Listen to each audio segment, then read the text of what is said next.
अन्तवन्त इमे देहा नित्यस्यक्ताः शरीरिणः अनाशिनो अप्रमेयस्य तस्माद् क्षुदेष्व भारत। अविनाशी अप्रमेय और नित्य स्थित यही शरीरर देह गुड़िकर निस्वर कहुଯାଇଛି। तेणु हे अर्जुन तुमे युद्ध कर।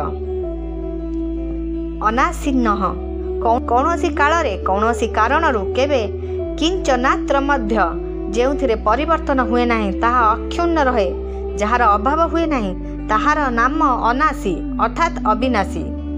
अप्रमेयस्य जहा प्रमेयर विषय नुहे अर्थात जहा अंतकरण और इंद्रियर विषय नुहे ताहाको अपमेय कहंती। जेउथिरे इंद्रिय और अंतकरण प्रमाण नुहंती सेथिरे शास्त्र और संत महापुरुष ही प्रमाण। श्रद्धालु मानक पाई ही शास्त्र और संत महापुरुष माने प्रमाण हुअंती।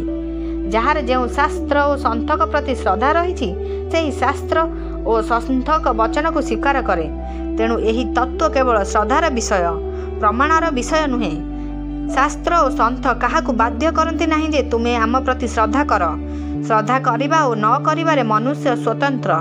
से शास्त्र और संतक वचन रे श्रद्धा कले तापाई केही तत्व श्रद्धार विषय एवं श्रद्धा न कले तापाई सेही तत्व श्रद्धार विषय नुहे। नित्यस यह चिरंतन कौनसी समय रे यह जे रहे नाही ए कथा नुहे, अर्थात यह सर्वदा रहे।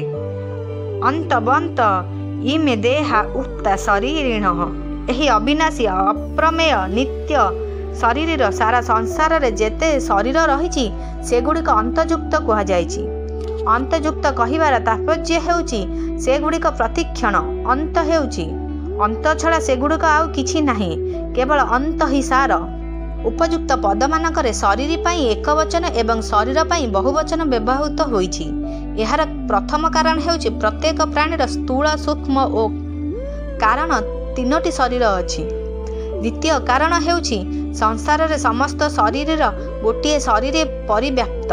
आगामी 24 श्लोक रे मध्य एहाकु सर्वगत पद व्यवहार करी सर्वव्यापी बोली बुझाइबे।